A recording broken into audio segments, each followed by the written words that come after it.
Well, welcome to May. May is an awesome month. I mean, this is probably one of the funnest months in all of beekeeping. We're just past the swarm season. They can swarm still at any time if they get crowded and congested inside their colonies. But I want to show you a few tools in the beekeeping trade that you might find helpful if you plan on getting into beekeeping. This right here is your smoker. I'll show you how to light the smoker. What I do is I just take some pine shavings, stick them in there. I'll throw the match in.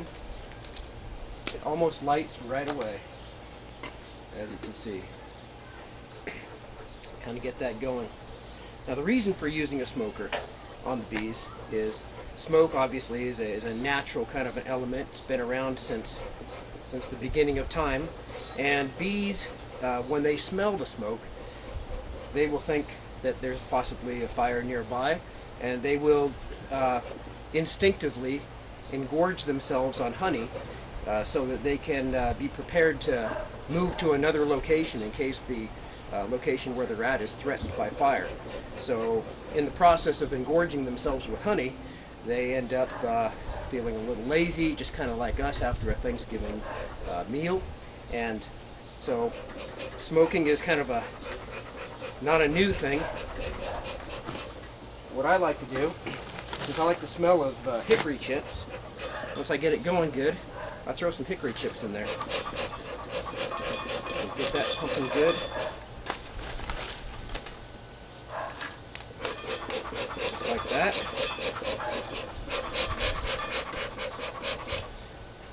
The other thing about it is that when you get into a bee colony, the guard bees are going to be alerted to your presence, and they'll give off an alarm pheromone.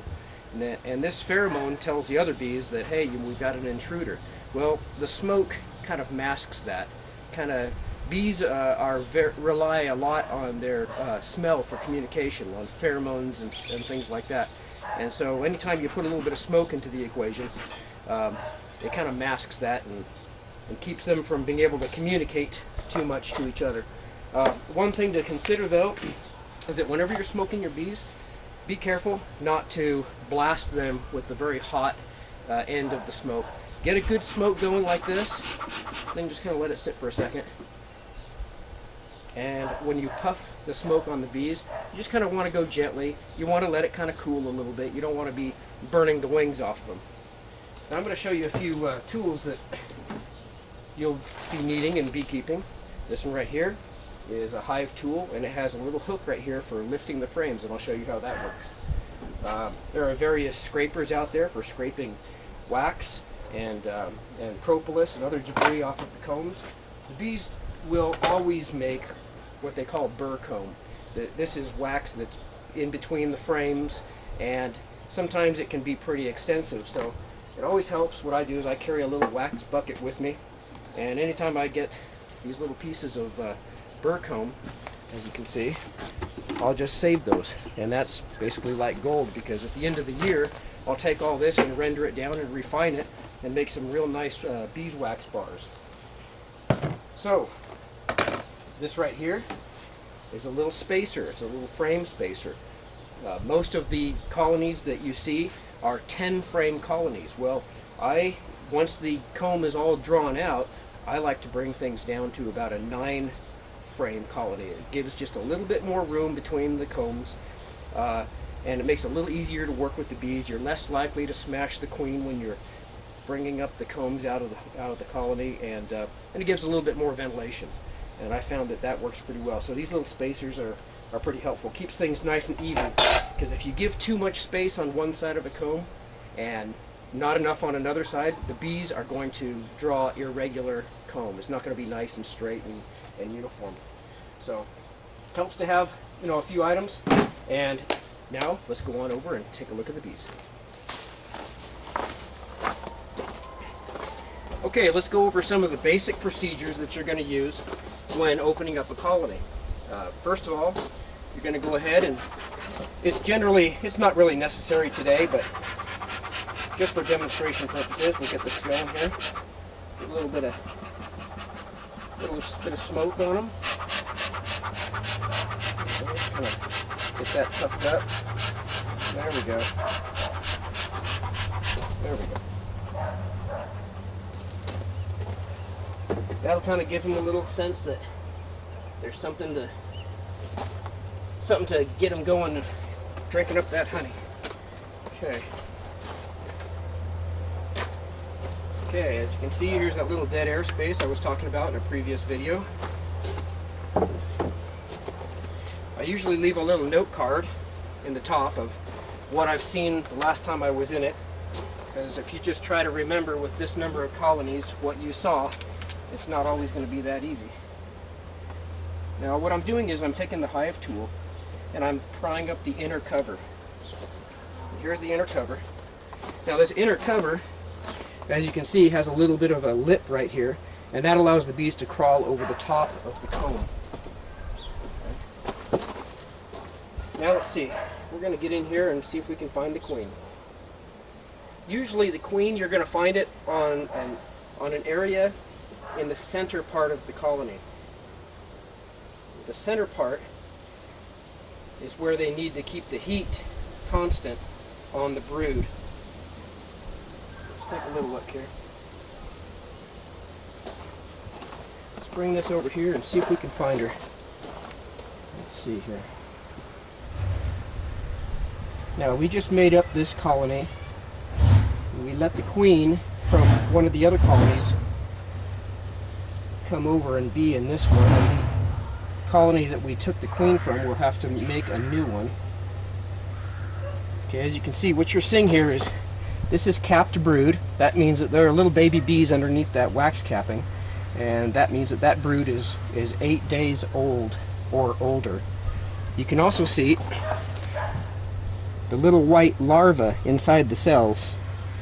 Hope the camera picks that up. And just looking here, I don't see the queen on this frame. So let's put this frame on here. Alright, here we go. Here is the queen. This is actually, this green frame is what they call a drone comb. See how the cells are larger? This is used mainly for the production of the male bees. Now, you don't have to use drone comb in your hives, but the bees are automatically going to want to have a certain percentage of their comb to be larger than the others, just for the production of male bees. And it can sometimes be a little distracting to see your combs partially small and partially large. So what this does is this gives them that feeling that they can go ahead and make that drone comb, but it doesn't, they won't build it anywhere else. Okay, here's the queen right here. We'll kind of get close up. There she is right there. I don't know if you can see that. Let's see here. I'll get behind the camera so I can see what I'm doing. There she is. Right there. So you can see her abdomen's longer. Let's get her up close. There she is. She's getting ready to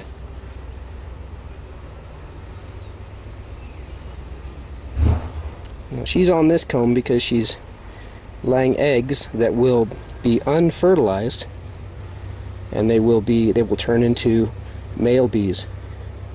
She walks up to the edge of a cell. She can measure the diameter of it and knows to deposit an unfertilized egg.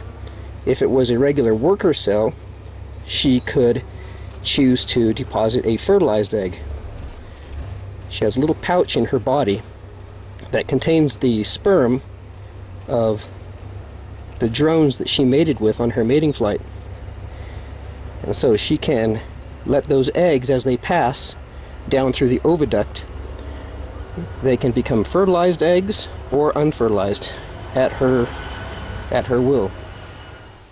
Alright, this month I have a surprise for you. Okay, Rose Wild Honey is trying to do what we can here to raise good, healthy bees that don't require medication, that don't require antibiotics, and that also produce well and that are very gentle. And This all started out as just a little hobby. Kept some colonies back when I was a teenager in junior high school, and kept those colonies for a few years while I was in high school. Well, now that I'm back into it, it's kind of gone a little bit larger than I ever thought it would. But it's kind of an addicting process. I'd like to show you this, and this is what you call an observation hive. Now we've got a lot of little kiddos out there that have never seen bees up close. Most people are afraid of bees. They just think of them as making honey and that they'll sting you. Well, those two things are true, but the life and the physiology of the honeybee is a very complex and a very interesting one. And so this right here, this observation hive, will allow us to take bees into a school or into any kind of civic function where there might be individuals who have never seen bees up close, and it might spark their interest. Well, like I said, we've got all these little kids out there, or as some people say, kiddos, and they are our next generation. They are the ones that will be the beekeepers of the future, and they are the ones that will vote as to whether or not there will be bees in the town and all those kinds of things like that. So this observation hive right here is nothing more than a 5-frame nucleus hive, and this attachment here goes on top, and when you take it in, the bees cannot get out, but you can lift this up and you can have the kids get an up-close picture of what is going on inside of a bee colony.